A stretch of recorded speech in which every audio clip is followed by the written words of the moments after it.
لا حول ولا قوة إلا بالله العلي العظيم. أعوذ بالله من الشيطان اللعين الرجيم. بسم الله الرحمن الرحيم.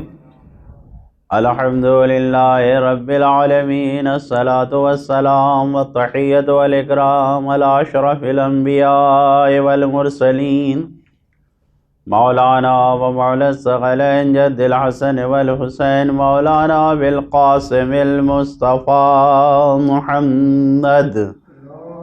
اللهم صل على محمد والصلاة والسلام على وصيه ووزيره وسهره وصاحب لوائه وخليفته مولانا علي بن أبي طالب.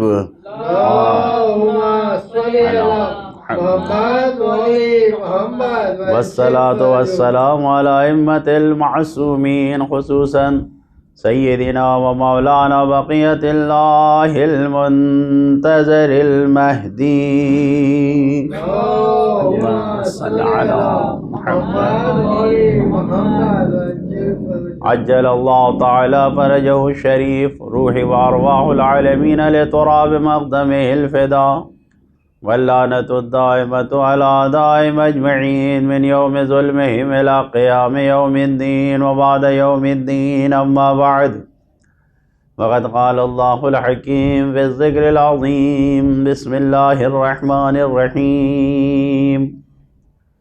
ولله العزة ولرسوله وللمؤمنين. صلوات پڑھیں محمد وآل محمد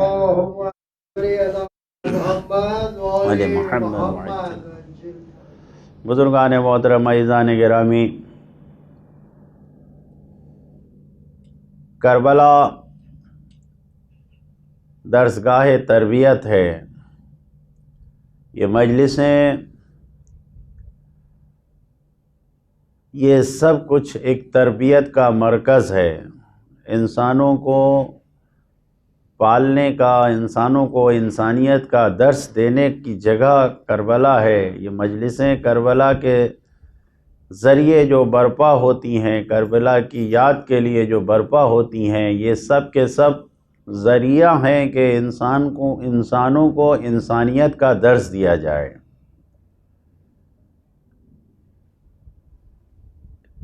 عزت اور ذلت دو ایسی چیزیں ہیں کہ جس کے ذریعے سے انسان تربیت کے میدان میں بہت کچھ حاصل کر سکتا ہے. یہ دو ایسے لفظ ہیں. عزت کا مطلب ہی یہ ہے کہ شکست ناپذیر.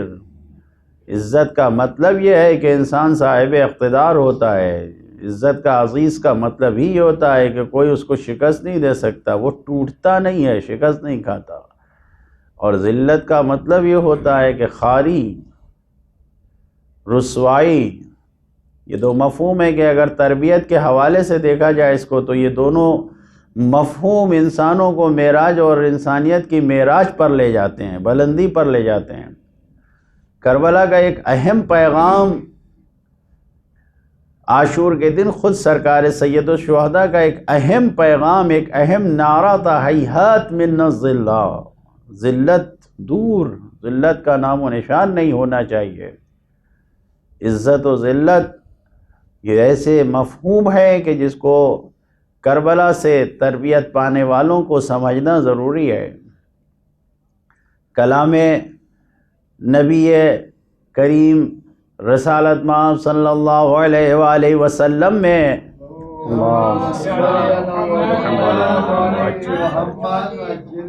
اگر آپ اس کو دیکھیں گے، آپ سرکار سید الشہداء کی زندگی کو اگر ملاحظہ فرمائیں تو پیغمبر اسلام کے سامنے 6 سال سے زیادہ کا سن نہیں گزارا ہے آپ نے، کل 6 سال کی عمر گزاری. اس میں بھی ایک 5-6 سال کے بچے کے لیے آپ یہ پیغام دے رہے ہیں. راوی خود سرکار سید الشہداء ہیں اور روایت بیان کر رہے ہیں اس روایت کو کہ میں چھوٹا تھا، بچہ تھا، 5-6 سال کی عمر، اور اس 5-6 سال کی عمر میں ایک روز میں اپنے جد کے قریب پہنچا تو آپ نے فرمایا مرحباً بکا یا ابا عبداللہ زین السماوات والارضین. مرحباً بکا یعنی خوشا بحال، خوش آمدید، ویلکم، خوش آمدید. سرکار رسالت میں آپ کہہ رہے ہیں یہاں تک تو اچھا ہے، آدمی آنے والوں کو خوش آمدید کہتا ہے، اور ظاہر ہے یہ ایک اسلامی ادب ہے، ایک طریقہ ہے اسلام کا کہ جس میں یہ کہا گیا ہے کہ احترام کرو، بچہ ہو یا بڑا کوئی بھی ہو، اس کا احترام کرنے کا یہ حکم دیا گیا ہے. مرحباً بکا، خوش آمدید، یا زین السماوات والارضین، آسمانوں کی زینت، زمینوں کی زینت. ابا عبداللہ الحسین ابی ابن کعب جو وہاں پر بیٹھے تھے، سرکار سید الشہداء فرماتے ہیں کہ ابی ابن کعب وہاں پر تشریف رکھتے تھے، تو انہوں نے سرکار سے میرے جد کی خدمت میں کہا، انہوں نے فرمایا، پوچھا، سوال کیا، بہرحال ایک حیرت کا انداز تھا، ایک تعجب کا انداز تھا.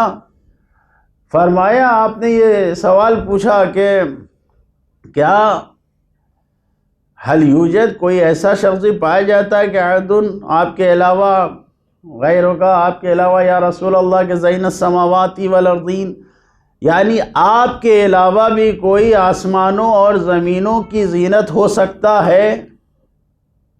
آسمانوں اور زمینوں کی زینت آپ کے علاوہ کوئی اور بھی ہو سکتا ہے؟ جب یہ سوال کیا ابی ابن کعب نے، تو خود اللہ کے رسول نے جو جواب دیا ہے اس میں یہی فرمایا آپ نے یہ فرمایا کہ یا ابی والذی بعثنی بالحق نبیا، اے ابی جس نے خدا نے مجھے نبی بنا کر بھیجا ہے، جس خدا نے مجھے رسول بنا کر نبی بنا کر بھیجا ہے، اس کی قسم کھا کے میں یہ کہہ رہا ہوں، ان الحسین ابن علی فی السماء اکبر منہ فی الارض.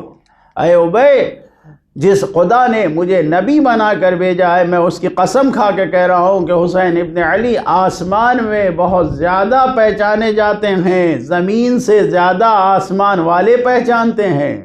زمین پر نہیں، آسمان کے فرشتے ان کو پہچانتے ہیں، ان کی عظمتوں کو جانتے ہیں.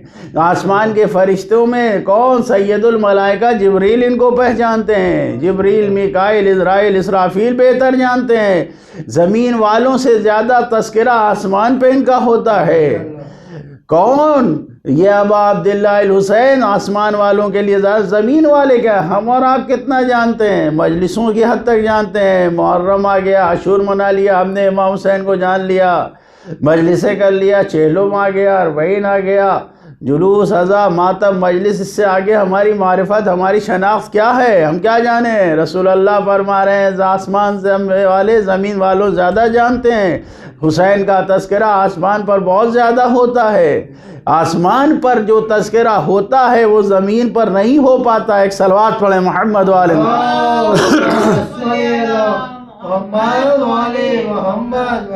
اے ابی ابن کعب سنو، انہ لمکتوب، دیکھو لکھا ہوا ہے، فی عرش، خداوند عالم کے عرش پر لکھا ہوا ہے، حسین کے بارے میں لکھا ہوا ہے. کیا؟ اس روایت کو آپ نے بہت سنا ہے کہ ان الحسین مصباح الہدی، لیکن اس روایت میں جو میں آپ کو سامنے پیش کر رہا ہوں بہار الانوار سے، اس میں کیا فرمایا؟ مصباح ہدی، حسین ہدایت کا چراغ ہے. رسول اللہ فرما رہے ہیں ایک 5 سال 6 سال کے بچے کے لیے ایک صحابی نے سوال کیا ہے، جواب دے رہے ہیں کہ حسین کی عظمت آسمان پہ عرش الہی پہ لکھا ہوا ہے مصباح ہدی، ہدایت کے یہ چراغ ہیں. وَالسَّفِینَةُ نَجَاتٍ، اور نجات کا یہ سفینہ ہے.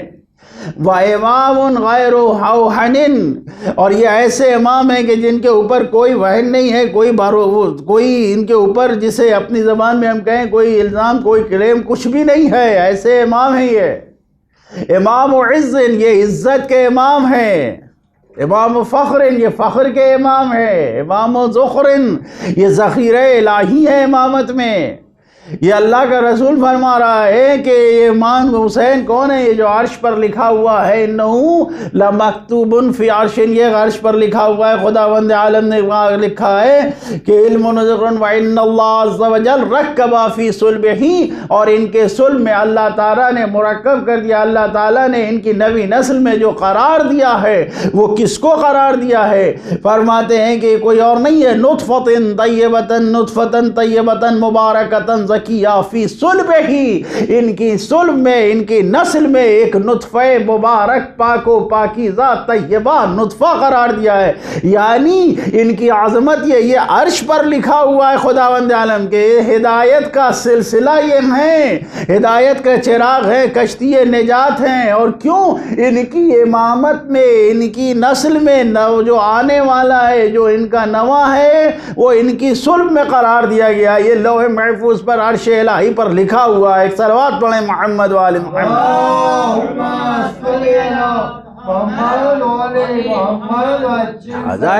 امام حسین امام علم ہے، امام فخر ہے، یہ امام عزت ہے۔ للہ العزت ولرسولہ وللمؤمنین، جو کہا گیا ہے عزت اللہ کے لیے، رسول کے لیے، مومنین کے لیے۔ امام حسین علیہ السلام عزت ہے، کیسا زین السماء، یعنی آسمان و زمین، اور پھر رسول فرما رہے ہیں کہ سب سے زمین والوں سے کہیں زیادہ آسمان کی عزت ہے ان کی۔ یہ منزلت کم نہیں ہے۔ یہ جو بیان کی جا رہی ہے کہ کس طریقے سے امام حسین علیہ السلام کے درجات کو بلند کیا گیا ہے، کس طریقے سے بیان کیا گیا ہے۔ خداوند عالم مومنین کو عزت بخشتا ہے، مومنین کو خداوند عالم نے عزت بخشا ہے۔ قرآن مجید میں واقع آیات موجود ہے، مومنین کو عزت بخشتا ہے خداوند عالم۔ جنگ خندق کے موقع پر مومنین کی عزت کے لیے خداوند عالم نے جو انتظام کیا ہے، اس کو آپ دیکھیے کہ جب اللہ کے رسول کو یہ خبر ملی کہ مشرکین حملہ کرنے والے ہیں تو جنگ خندق کا جو حکم دیا گیا، آپ جنگ خندق سنتے ہیں، یقیناً سنتے ہیں، لیکن میں جس حوالے سے آپ کو سامنے گفتگو کرنا چاہ رہا ہوں اس میں دیکھیے کہ مومنین کو عزت کیسے ملی ہے۔ اللہ کے رسول نے کس طریقے سے، اب 10 آدمیوں کا ایک لشکر بنا، ایک گروہ بنا دیا گیا۔ اب بھئی مدینے کے اطراف میں جدھر پہاڑ تھے اس کو چھوڑ دیا گیا کہ پہاڑ کی طرف سے تو دشمن آئیں گے نہیں پہاڑ چڑھ کے، لیکن جو زمینی راستہ تھا اس میں خندق کھود دی جائے۔ اس خندق کو جب کھود دیا گیا تو اس خندق میں کھودنے میں 10 آدمی گروپ بنائے گیا، اور یہ کھودنے کے لیے۔ اب جب یہ خندق کی کھدائی شروع ہوئی تو عبد الرحمن ابن عوف کہتے ہیں کہ ایک جگہ پر ایک سفید بڑا پتھر ایسا آیا اس کھدائی میں کہ اس کو توڑنے میں بڑی مشکل ہو رہی تھی۔ اب جو ہمارے پاس اسلحہ اور اوزار تھا، وہ اسلحہ اور اوزار ہمارا کام کا نہیں تھا، ٹوٹا جا رہا تھا، جس سے ہم کھودنا چاہ رہے تھے۔ سلمان تیزی سے اللہ کے رسول کی خدمت میں گئے اور اس کے بعد کہا کہ یا رسول اللہ ایسا مسئلہ پیش آیا ہے، اور اس طریقے سے یہ مسئلہ پیش آیا ہے کہ پتھر ٹوٹ نہیں رہا ہے۔ تو کبھی کبھی مرضی الہی کی بنیاد پر قدرت خداوندی سے کچھ نہ کچھ ہونے والا ہوتا ہے جو صرف اولیاء الہی کے ہاتھوں سے ظاہر ہوتا ہے۔ یہ کام صرف اولیاء الہی کے ذریعے ہے، ورنہ آپ دیکھیں باب خیبر کے موقع پر جس وقت باب خیبر کو اکھاڑا ہے تو کیا کہا ہے؟ العتو بقدرت اللہ، یعنی میں نے خود مولا کائنات فرما رہے میں نے اللہ کی قدرت کے ذریعے اس کو اکھاڑا ہے، قدرت الہی کے ذریعے میں نے اس کو اکھاڑ کے پھینکا ہے۔ یہ خود مولا کائنات کہہ رہے۔ اب اللہ کے رسول سے آ کے جب جناب سلمان نے کہا کہ اچھا میں خود چلتا ہوں، جس جگہ پر خندق کھودا جا رہا تھا وہاں پر خود گئے، اور اب انہوں نے وہ کدال یا جو بھی اسلحہ رہا ہوگا اس کو لیا اور زور سے اڑا کے جو اس پتھر پہ مارا، تو اس پتھر پہ جب مارا تو ایک چنگاری اٹھ رہی۔ اب جو اس سے ایک چنگاری نکلی، اہل ذوق اہل ولایت ملاحظہ فرمائے، جہاں جہاں بھی سن رہے ہیں توجہ فرمائے کہ اب جو اس سے چنگاری نکلی تو اس چنگاری کے اوپر اللہ کے رسول نے کہا اللہ اکبر، ایک تکبیر کہا، تو اب پتھر تھوڑا سا ٹوٹا، دوبارہ پھر آپ نے وار کیا، اور اب جو دوبارہ وار کیا تو پھر چنگاری ہوئی، روشنی ہوئی، پھر آپ نے اللہ اکبر کہا، پتھر 2-3 ٹکڑوں میں بڑھ گیا، پھر آپ نے وار کیا، پھر چنگاری ہوئی، پتھر ٹکڑے ٹکڑے ہو گیا، پھر تکبیر کا اللہ کے رسول نے۔ ایک صلوات پڑھیں محمد والی۔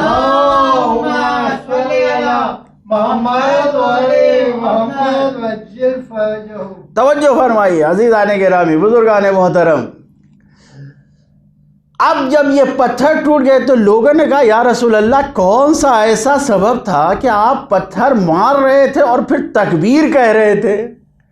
اللہ کے رسول کا کوئی کام حکمت سے خالی نہیں ہوتا. یہ کون سی وجہ تھی کہ آپ تکبیر میں آپ کہہ رہے تھے اللہ اکبر؟ تو کہا جس وقت، اب دیکھیے لوگ اصحاب کھڑے ہوئے، مجمع ہے، خندق کھودی جا رہی ہے، اس میں کچھ منافق بھی ہیں، کچھ مسلمان ہیں، خاص کر مخلص بھی ہیں. اب یہ لوگ جو تھے، یہ ان میں سے اللہ کے رسول نے کہا جس وقت میں نے پہلا حملہ کیا، پہلا مار کیا، تو اس وقت جو چنگاری ہوئی تو میں نے کیا دیکھا کہ کسرا کہ یہ سارے محل جو ہیں، یہ بحر کسرا اور سب کے محل جو ہے وہ اس پر مسلمانوں کا قبضہ ہے، مسلمان فتح غالب ہو کر وہاں تک پہنچ چکے ہیں. لہٰذا میں نے تکبیر کہا، میں نے مسلمانوں کے ہاتھ میں دیکھا. دوسرا حملہ کیا تو میں نے دیکھا کہ روم کا پورا یعنی ملک روم کے اوپر مسلمانوں کی حکمرانی ہے، تو پھر میں نے تکبیر کہا. تیسرا حملہ جب میں نے کیا تو میں نے کیا دیکھا کہ صنعاء اور یمن پر مسلمان نظر آ رہے ہیں. یعنی جو نور چمک رہا تھا اس چمک میں یہ منظر دکھائی دے رہے تھے اللہ کے رسول کو، خداوند عالم دکھا رہا تھا. لہذا میں نے تکبیر کہا. مسلمانوں کو عزت ملی، خوش ہوا، مسلمان خوش ہو رہے، لیکن اس میں جو منافق تھے، عبداللہ ابن ابی جیسے منافق جو پائے جاتے تھے، ان کا کیا ہوا؟ اب یہ منافق جو تھے انہوں نے مذاق اڑانا شروع کر دیا اللہ کے رسول کا. ان کو دیکھو، چند مشرکوں نے حملہ کرنے کو کہہ دیا تو ان سے تو برداشت نہیں ہوا. اس طریقے کی باتیں تاریخ میں لکھی ہوئی ہیں، ان سے تو برداشت نہیں ہوا. یہ خندق کھود کے خندق کے ذریعے اپنی حفاظت کرنا چاہ رہے ہیں. اگر ان کو قضائے حاجت لگ جائے تو اپنی قضائے حاجت کے لیے تنہا دور نہیں جائیں گے ڈر کے مارے. اور ان کے رسول ان کو جھوٹا جھوٹا وعدہ دے رہا ہے، نعوذ باللہ. یہ کہاں کہاں کی دور کی باتیں کر رہا ہے. روم فتح ہو جائے گا، ینا سمنا یمن فتح ہو جائے گا، ایران فتح ہو جائے گا، سب کچھ فتح ہو جائے گا. اب جو مذاق اڑانا شروع کیا انہوں نے وہاں پر، تو اس وقت آیت نازل ہوئی قرآن مجید کی. ایک صلوات پڑھیں محمد و آل محمد.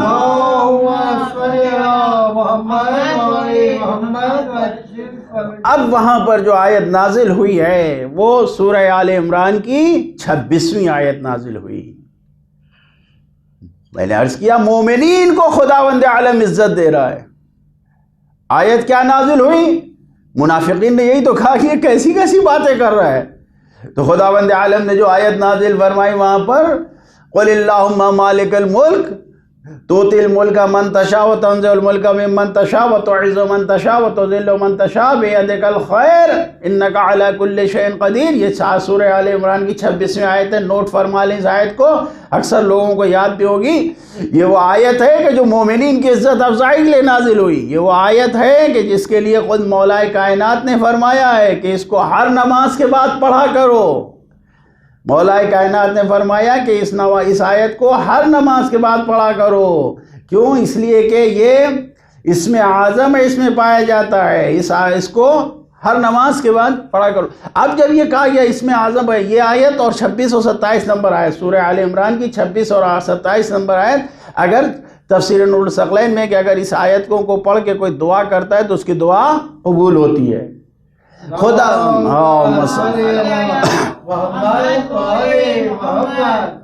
بزرگان محترم عزیزان گرامی، 26ویں اور 27ویں آیت کو نوٹ فرما لیں آل عمران کی، جس کے لیے میں نے کہا نا کہ اللہ عزت دینے والا ہے. خداوند عالم مومنین کو عزت دے رہا ہے. خداوند عالم یہ کہہ رہا ہے کیا؟ قل اللہم مالک الملک، کہہ دیجئے آپ سے کہ مالک الملک یعنی ملک کا مالک اللہ ہے. تؤتی الملک ممن تشاء، جس کو خدا چاہتا ہے حکومت دیتا ہے، جس کو اللہ چاہتا ہے حکومت دیتا ہے. حکومت دینے والا اللہ ہے. تؤتی الملک ممن تشاء، اور اس کے بعد پھر کیا کہا؟ وتنزع الملک ممن تشاء، اور جس سے چاہتا ہے حکومت لے بھی لیتا ہے. خداوند عالم ہی دینے والا بھی ہے، خداوند عالم بھی لینے والا بھی ہے. یہ البتہ یہ ایک سچائی ہے کہ خداوند عالم نعمتوں کو ہمیشہ دیتا ہے. انسان ایسا کرتا ہے کہ اس کے عمل کی بنیاد پر اس سے نعمتیں چھن جاتی ہیں۔ قانون خداوندی کے مطابق اگر انسان کفران نعمت کرے گا تو نعمت چھنے گی، اگر انسان نعمتوں کا غلط استعمال نہیں کرے گا، مس یوز نہیں کرے گا تو یہ نعمت چھننے والی نہیں ہے۔ تو اب خداوند عالم نے توجہ فرمائی اس آیت کو، میں نے سورہ آل عمران کی 26ویں آیت، اس کے لیے یہ کیا ہے؟ تُعْطِي الْمُلْكَ مِمَّن تَشَاءُ وَتَنزِعُ الْمُلْكَ مِمَّن تَشَاءُ وَتُعِزُّ مَن تَشَاءُ۔ وہ کہہ رہے ہیں کہ تمہارا رسول جھوٹے باتیں کر کے تمہیں ذلیل کر رہا ہے، تمہیں گمراہ کر رہا ہے، اور یہ کیا کہہ رہے ہیں خداوند عالم مسلمانوں سے کیا کہہ رہا ہے؟ تُعِزُّ مَن تَشَاءُ، خدا جس کو چاہتا ہے عزت دیتا ہے، وَتُذِلُّ مَن تَشَاءُ، خدا جس کو چاہتا ہے ذلیل کرتا ہے۔ یعنی انسان کے عمل جیسے ہوتے ہیں تو خدا عزت دار بھی بنا دیتا ہے، عمل کی بنیاد پر خدا ذلیل بھی کر دیتا ہے۔ اور اس کے بعد پھر کہا کہ بِیَدِکَ الْخَیْرُ، یعنی سارے خیر جو سب کچھ ہے یہ خدا کے ہاتھ میں، انک علی کل شیء قدیر، اور بے شک اللہ ہر چیز پر قدرت رکھنے والا ہے۔ تو کہا قل، کہہ دیا اللہم، یعنی سارے مسلمانوں سے کہا کہ عزت دینے والا خدا ہے، دعا کرو۔ یہ سورہ آل عمران کی 26ویں آیت، 26-27 آیت کو اگر انسان پڑھ کے دعا کرے گا تو دعا قبول ہوتی ہے۔ لہٰذا آزمانے کے لیے ہی صحیح اس آیت کو دونوں کو پڑھ لیجئے، 26-27 سورہ آل عمران کی، اور پھر اپنی دعاؤں کو پیش کیجئے انشاءاللہ۔ ایک صلوات پڑھے محمد والے ہوں۔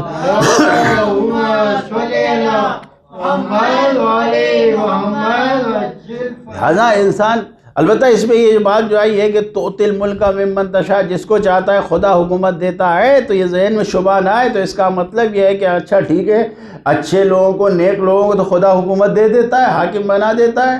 اس کا مطلب یہ ہے کہ بنی امیہ، بنی عباس، آج کے ظالم صدام جیسے، آج کے امریکہ اسرائیل کے ظالم، یہ سب گویا خداوند عالم نے ان کو بھی پاور دیا، ان کو بھی طاقت خداوند عالم دیتا ہے۔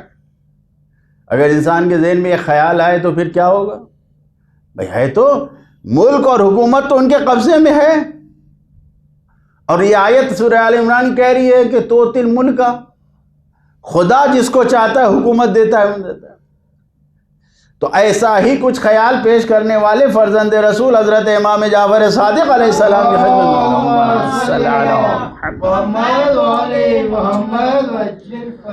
ان کی خدمت میں گئے، تو انہوں نے ان سے جب سوال کیا گیا تو امام نے جواب دیا کہ نہیں، ایسا نہیں ہے، خداوند عالم نے اپنے خاص بندوں کو حکومتیں دیا ہے، حکومت خداوند عالم نے ہمیں عطا کیا ہے، حکومت کے مالک، حکومت کے حقدار ہم ہیں، تو پھر دوسروں کے پاس کیسے چلے گئے؟ انہوں نے چھین لیا ہے۔ خود امام نے جو مثال یہاں پر بیان کیا ہے، جیسے تمہارے پاس کوئی کپڑا ہو، تمہارا کپڑا ہو، تمہارا لباس ہو، اس کو چھین کر کوئی لے کر خود پہن لے، اسی طریقے سے وہ مالک نہیں بن جائے گا، اس کو خدا نے نہیں دیا ہے۔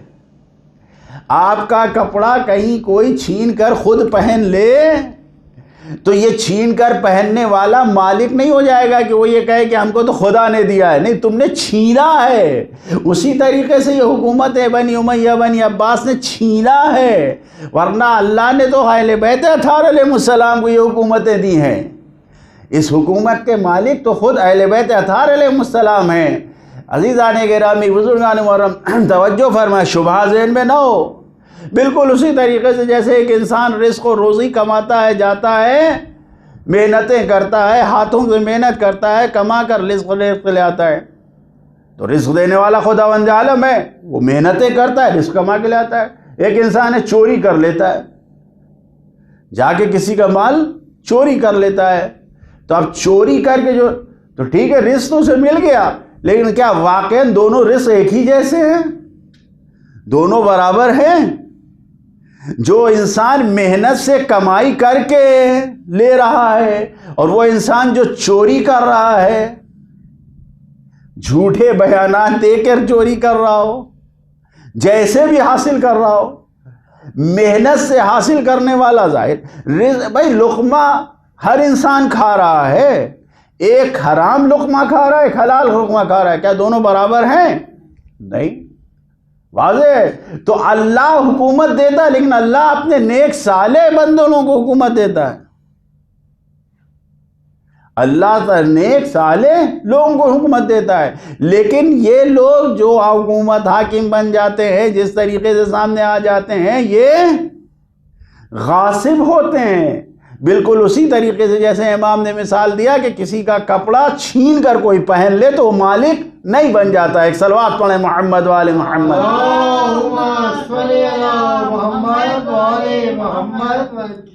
تو عزت کی گفتگو ہے. لہذا دوسری آیت جو آپ کی خدمت میں عرض کرنا چاہتا ہوں، سورہ صافات کی آخر کی 3 آیتیں ہیں. ان تینوں آیتوں پہ غور کریں. یہ بھی آپ لوگوں کو یاد ہوگی، نہیں یاد ہو تو اسے یاد کریں. سبحان ربک رب العزت عما یصفون وسلام علی المرسلین والحمد للہ رب العالمین. یہ وہ آیتیں ہیں کہ جس میں خداوند عالم کو انسان کہہ رہا ہے کیا؟ سبحان، پاک اور منزہ ہے وہ پروردگار، رب العزت، یعنی قرآن مجید یہاں پر کہہ رہا ہے عزت کا پروردگار. اللہ عزت کا پروردگار ہے. انسان اس لطافت و بلاغت قرآنی پہ غور کرے کہ خداوند عالم عزت کا پروردگار بھی وہی ہے. اگر اس پہ غور کر لے جائے تو پھر انسان در در کی ٹھوکریں نہیں کھائے گا عزت حاصل کرنے کے لیے. عزت دینے والا خداوند عالم ہے. عزت کا سبحان ربک رب العزت عما یصفون. اب جو بھی توصیف بیان کی جا رہی، جو بھی وصف بیان کیا جا رہا ہو، سب سے خداوند عالم منزہ ہے. جتنے اوصاف دنیا میں انسان سمجھ لے سب سے، یعنی کوئی بھی خداوند عالم کی صفتوں کے مقابلے میں نہیں آ سکتا. ایک صفت عدالت جو خداوند عالم میں پائی جاتی، جو ہمارے یہاں کا جعفری مذہب کا بنیادی عقیدہ ہے، عدل. تو خداوند عالم پاک و منزہ ہے. تمام صفات جس کو انسان گڑھے یا انسان سوچے دوسروں کے بارے میں، ویسا خدا کے بارے میں سوچے نہیں. وَسَلَامٌ عَلَى الْمُرْسَلِينَ. اور مرسلین، قرآن مجید میں سلام آیا ہے، سلام علی نوح، سلام علی ابراہیم، ایسا آیا ہے سلام. لیکن مرسلین سارے نبیوں پر سلام اسی میں آیا ہے، سورہ صافات کی اس آخری آیت میں جو آیت. اور پھر کیا؟ والحمد للہ رب العالمین. رب العالمین، اب عالمین جتنے بھی ہوں، عالم دنیا عالم آخرت تو کم سے کم ہے ہی. یعنی بعض مفسرین نے اس ذوق میں یہاں پر تفسیر کرتے ہوئے بیان کیا ہے کہ اس آیت میں بنیادی عقیدہ جو ہمارا ہے وہ پایا جاتا ہے. وہ بنیادی عقیدہ کیا ہے؟ بنیادی عقیدہ توحید کا ہے. سبحان ربک رب العزت عما یصفون. رب عزت کی یعنی سبحان ہے، یہ توحید کا عقیدہ ہے. دوسرا بنیادی عقیدہ ہمارا نبوت کا ہے، سلام علی المرسلین، مرسلین پر سلام. اور تیسرا بنیادی عقیدہ ہمارا قیامت کا ہے، رب العالمین. یعنی یہ تینوں عقیدے اس میں پائے جا رہے ہیں. یہ جو سورہ صافات کی آیت ہے کہ سبحان پروردگار عزتوں کا پروردگار ہے، یہاں پر جس کا تذکرہ اس آیت میں کیا جا رہا ہے. ایک صلوات پڑھیں محمد وآل محمد. لہذا اس آیت پہ غور کریں. مولا متقیان حضرت علی ابن ابی طالب علیہ السلام ارشاد فرماتے ہیں کہ اگر اس من اراد ان یقتال بمکیال العوفا فلیقل دبر کل صلاتن. امام فرما رہے ہیں کہ جو پورا فائدہ اٹھانا چاہتا ہے، بمکیال العوفا یعنی پروردگار عالم جس کو پورا فائدہ پہنچانا چاہتا ہے اور وہ پورا فائدہ اٹھانا چاہتا ہے، وہ کس چیز کے ذریعے اٹھائے؟ اس آیت کے ذریعے کہ وہ ہر نماز کے بعد ان تینوں آیتوں کو پڑھے. یہی تینوں آیتیں جو یاد ہیں ہم سب کو، سبحان ربک رب العزت عما یصفون وسلام علی المرسلین والحمد للہ رب العالمین. یعنی نماز کا پورا فائدہ، پورا ثواب، پوری معنویت جو کچھ خداوند عالم نے نماز میں رکھا ہے، اگر انسان کو حاصل کرنا ہے تو ان تینوں آیتوں کو سورہ صافات کی پڑھے. کون کہہ رہا ہے؟ یہ ہم نہیں کہہ رہے ہیں، یہ علی ابن ابی طالب علیہ السلام فرما رہے ہیں.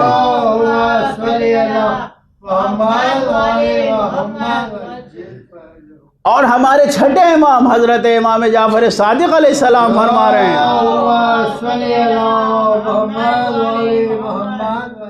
فرماتے ہیں کہ جو بھی چاہتا ہے، من ارادہ، جو بھی چاہتا ہے کہ اس سے ان یقتال بمکیال الاوفا فلیقل قبل ان یقام من مجلسہ، یعنی جو بھی چاہتا ہے کہ ایک اپنی نشست سے، ایک مجلس سے، اپنی میٹنگ سے، اپنی کوئی بھی نشست سے، واقعی جو خدا کے لیے نشست انجام دی جا رہی ہے، جو بھی میٹنگ ہو رہی ہے، جو بھی ہمارا اٹھنا بیٹھنا اللہ کے لیے ہو رہا ہے، ہونا بھی نہیں چاہیے صاحبان ایمان کا اٹھنا بیٹھنا اللہ کے لیے ہی ہونا چاہیے، اور اس ایام اعظم میں تو واقعی حسین کے لیے ہونا چاہیے۔ تو اب جو بھی قبل ان یقام، یعنی اپنی مجلس سے اٹھنے سے پہلے اگر ان تینوں آیتوں کو پڑھ لے گا تو پورا پورا فائدہ، ثواب، جو کچھ خداوند عالم کو دینا ہے وہ پورا پورا حاصل کرے گا اگر سورہ صافات کی ان تینوں آیتوں کو پڑھ لیا ہے جس نے۔ ایک صلوات پڑھے محمد والے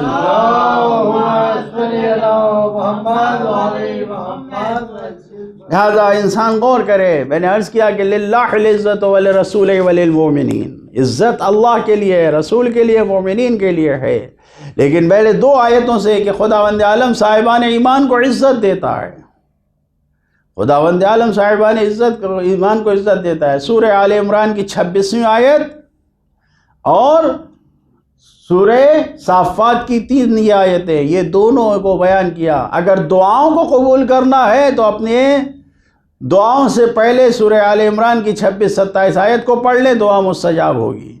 اور اگر پورا پورا فائدہ نمازوں کا اٹھانا ہے، مجلسوں کا اٹھانا ہے، محفلوں کا اٹھانا ہے، اپنی ذاتی یعنی پرسنل میٹنگوں کا، پرسنل کہیں پر بھی جہاں پر بھی ہیں آپ، ظاہر ہے بسم اللہ کہہ کے شروع کریں گے، صلوات پڑھ کے شروع کریں گے، جہاں پر بھی بیٹھ رہے ہوں، گھروں کی میٹنگ ہو، جہاں پر بھی ہو، آج کل جو مجلسیں ہو رہی، اگر چاہتے ہیں کہ اس سے پورا پورا فائدہ ہم اٹھائیں تو چھٹے امام نے فرمایا کہ مجلس ختم کرنے سے پہلے ان تینوں آیتوں کی تلاوت کر لے جاؤ اور اس کو پڑھ لے جاؤ کہ سبحان ربک رب العزت عما یصفون وسلام علی المرسلین والحمد للہ رب العالمین۔ خداوند عالم اپنی عطا میں کمی نہیں کرتا ہے، پورا پورا فائدہ عطا کرتا ہے۔ ایک صلوات پڑھے محمد والے۔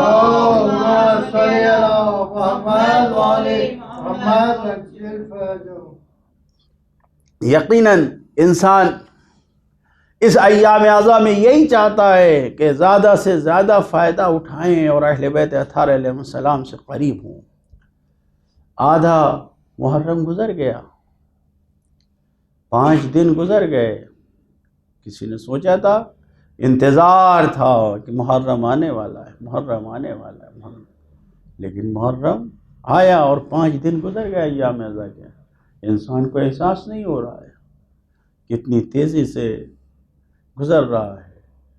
یقیناً ہم گھروں میں بیٹھے ہوئے ہیں، عزا گھروں میں ہو رہی ہے، کتنے خلوص سے اس عزا کو انجام دے رہا ہے انسان۔ ہو سکتا ہے کہ شیطان ورغلا دے، انسان مجمع میں جائے تو لوگوں کو دکھانے کے لیے کچھ عمل انجام دے، لیکن جب گھر میں بیٹھ کے تو کسی کو دکھا نہیں رہا ہے، صرف دیکھنے والا تنہا حسین ہے، صرف دیکھنے والے تنہا زہرا ہے، صرف دیکھنے والی سننے والی صرف بیوی زینب ہے۔ ہاں عزادارو، 5 محرم ہے اور آج پورے دن اور محمد کا تذکرہ جاتا ہے، اس کے لال کا تذکرہ کیا ہے جس کی ماں اپنے بچوں پہ روئی نہیں۔ آپ کو معلوم ہے کس اہتمام کے ساتھ یہ بچے کربلا لائے گئے تھے؟ جس وقت آقا مولا حسین نے جناب زینب کو یہ خبر دی کہ میں مدینہ سے جا رہا ہوں، تو یہ طے ہوا کہ جانا ہے۔ بہن زینب ظاہر خانواد عصمت کی پروردہ ہے، جناب عبداللہ کے پاس پہنچی، اور جانے کے بعد جناب عبداللہ کا سن 70 سال سے زیادہ کا سن ہے، سرانے بیٹھ گئی، آنکھوں سے آنسو جاری ہوئے۔ جناب عبداللہ نے کہا شہزادی خیر تو ہے، رونے کی کیا بات؟ آواز دیا میرا بھائی جا رہا ہے، مجھے اجازت دے دی۔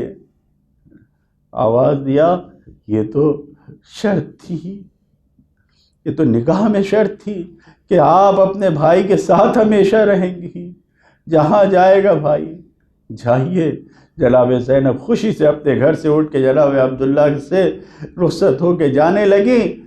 در تک پہنچی، جناب عبداللہ نے آواز دیا، بی بی ذرا پلٹ آئیے، جناب عبداللہ بیمار ہیں، خود نہیں جا سکتے، بی بی پلٹ آئیے۔ جناب زینب نے چہرے کو دیکھا عبداللہ کے، سوال کیا بھوکیں گے تو نہیں؟ کہا نہیں بی بی، اگر جا رہی ہیں تو ان دونوں ننھے شہزادوں کو بھی اپنے لے ساتھ لے جائیے، اور اگر کوئی ایسا وقت آ جائے کہ جہاں پر قربانی کا جذبہ ہو اور قربانی دینے کا وقت آ جائے تو بھائی حسین سے بچوں سے پہلے اپنے بچوں کو قربان کر دیجیے گا۔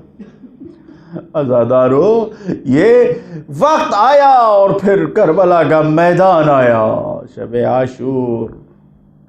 ہر بیوی اپنے اپنے بچوں کو سمجھا رہی ہے، لیکن جناب زینب اپنے بچوں کو یہ بتا رہی ہیں کہ بچوں، کل ماموں کے پر وقت اگر آیا، حالات ایسے ہیں قربانی پیش کرنی ہوگی تو سنو کہ تمہیں پہلے جانا ہوگا۔ اور اس طریقے سے جناب زینب سمجھا رہی ہیں بچوں کو، اور اس طریقے سے آواز دے کے بتا رہی ہیں عزادارو، جس وقت صبح عاشور نمودار ہوئی اور سلسلہ سعادت شروع ہوا تو اب جناب زینب نے اون و محبت کو تیار کر کے بھیج دیا۔ عزادارو، جس وقت تیار کر کے بھیجا، ماموں نے دیکھا اور کہا بچوں کہاں جا رہے ہو؟ ارے اپنی ماں سے اجازت لے آؤ۔ بہن نے زینب سے پردے دیکھا، کہا کہ بھیا میں نے بھیجا، آواز دیا، ارے ان کے باپ مدینہ میں ہیں، ان سے اجازت کے بغیر یہ بچے جہاد کے لیے کیسے جائیں گے؟ آواز دیا، اے بھیا، ارے جس وقت مدینے سے رخصت ہو رہے تھے عبداللہ نے خود کہا تھا انہیں بھائی پر قربان کر دینا۔ اب جو ہر طرف سے اجازت مل گئی، حسین نے بچوں کو گھوڑے پہ بیٹھالا، میدان جنگ کی طرف روانہ کیا۔ عزادارو، ارے یہ بچے گئے، ارے کیوں نہ جائیں گے؟ ماں نے سمجھایا تھا تو یہی جواب دیا تھا، ارے ہم حیدر کرار کے نواسے ہیں، ہم جعفر طیار کے پوتے ہیں، ہم جاؤں گے جوہر دکھائیں گے، ہم کل بتائیں گے۔ اور پھر جیسے ہی اجازت ملی دونوں شہزادوں نے جا کے جو حملہ کرنا شروع کیا۔ عزادارو، ادھر شہزادے جنگ کی طرف گئے، ادھر بیوی مسلح بچھا کے خدا کی بارگاہ میں سجدے میں دعا کر رہی ہیں۔ عزادارو، دونوں شہزادے میدان جنگ میں لڑ رہے ہیں۔ ارے جب میمنہ پہ حملہ کر کے ایک شہزادہ الٹتا ہے تو میسرہ پہ دوسرا لشکر چھترا جا رہا ہے۔ لڑتے لڑتے شہزادے نہر کے کنارے تک پہنچ گئے، دشمن کے لشکر کی طرف آواز آئی، ارے تنگ بتنگ جنگ میں کوئی سامنے نہیں آئے گا، یہ ایک جنگ سے جب جنا تنہا لڑو گے تو کوئی جیت نہ پائے گا، ارے ان کو مل کر گھیرو۔ عزادارو، ارے زینب کے سورج چاند شامی فوج کے بادلوں میں چھپے۔ وہ وقت بھی آیا کہ جب دونوں شہزادے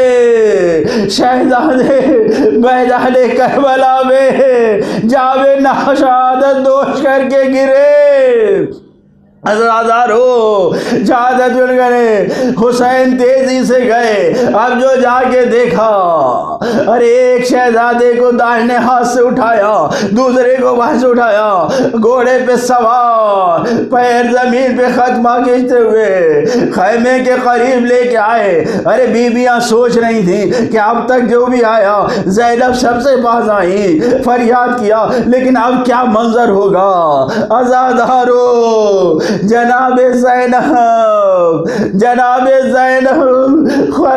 خالق میں سر رکھے ہوئے دعا کر رہی ہیں۔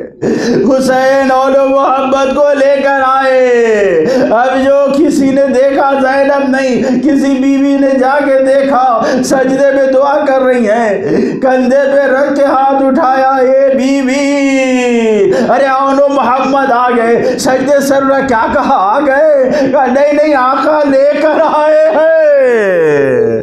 عزادارو،